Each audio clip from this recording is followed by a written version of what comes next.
Well, good morning. It's Wednesday, the 4th of September, and boy, oh boy, we're getting a lot of rain here.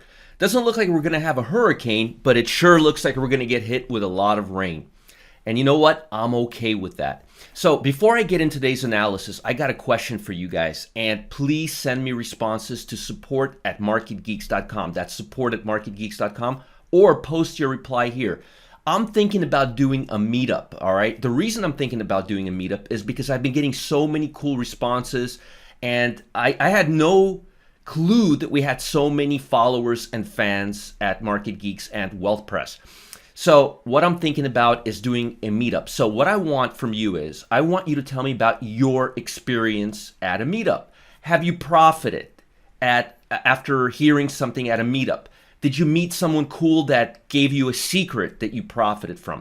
Did you have an epiphany during a meetup? How has the meetup helped you succeed, helped you profit, helped you move forward in your trading? Let me know about your experiences with meetups. Because again, I'd like to have one. There's not going to be any cost for one if I have one. It'll be here in Jacksonville. All you have to do will be to come down here. But again, tell me about your experience. Let me know if you made any money from any tips you got at a meetup. Let me know if you heard any secrets or learned any secrets that helped you make money. Let me know if you had any epiphanies that helped you make money. That's what I want to know. Keep me posted, support@marketgeeks.com, or post your comments below. Now let's get into market action. No news from China. Nothing really major going on globally. Again, stocks are between the 50-day and the 200-day moving average.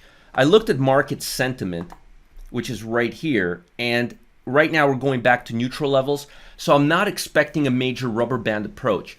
More likely than not, the markets are going to be between the 50-day moving average and the 200-day moving average, at least for another day or two, because we don't have key data coming till tomorrow and Friday.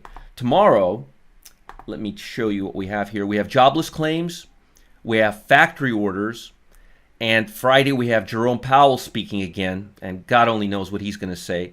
And we have the employment situation. So we have a lot of news coming Thursday and Friday, and it's going to be very instrumental in what Jerome Powell says.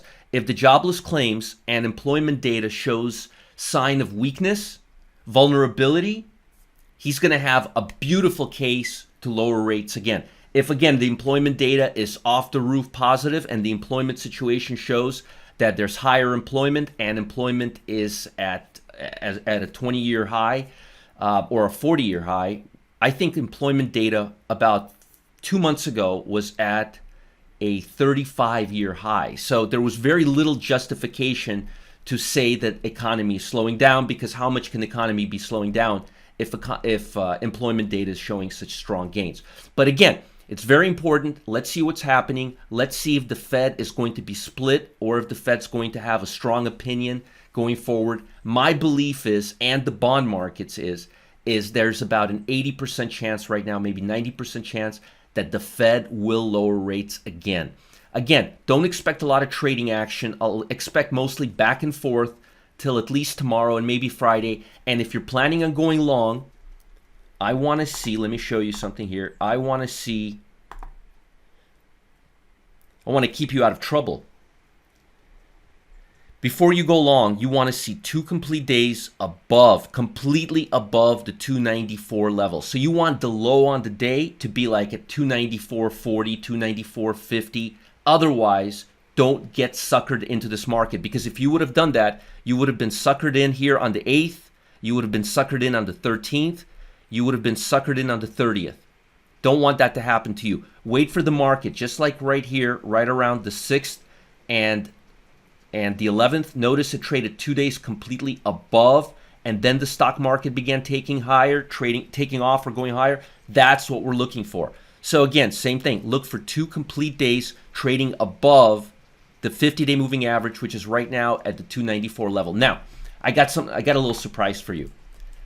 A few months ago, or actually less than that, time just gets away from me. I told you guys to start looking at Roku.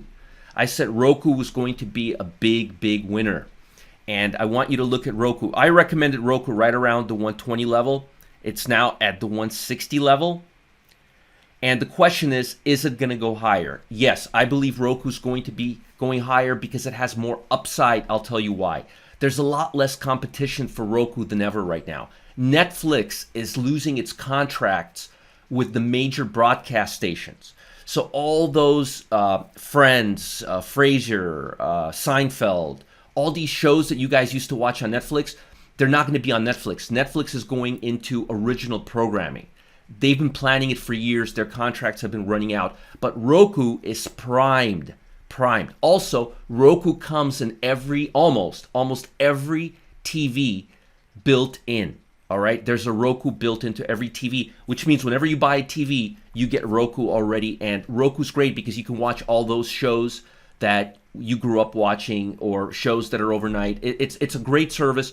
It's unique. There's nobody really competing with Roku right now. If it was a year ago, I would say Netflix, but things have changed. Netflix is, again, more towards original programming, and Roku is more towards shows that we love best, shows that we've missed, non-original programming. And people love that. People watch replays, people watch reruns all the time. So what I want to see is, I want to see Roku pull back to the 126, 130 level, and then I would be buying. I think it's a little overbought in the short term. Wait for price to come back to the 130-ish, 135, 128, that price level, and then wait for the price to spike up again.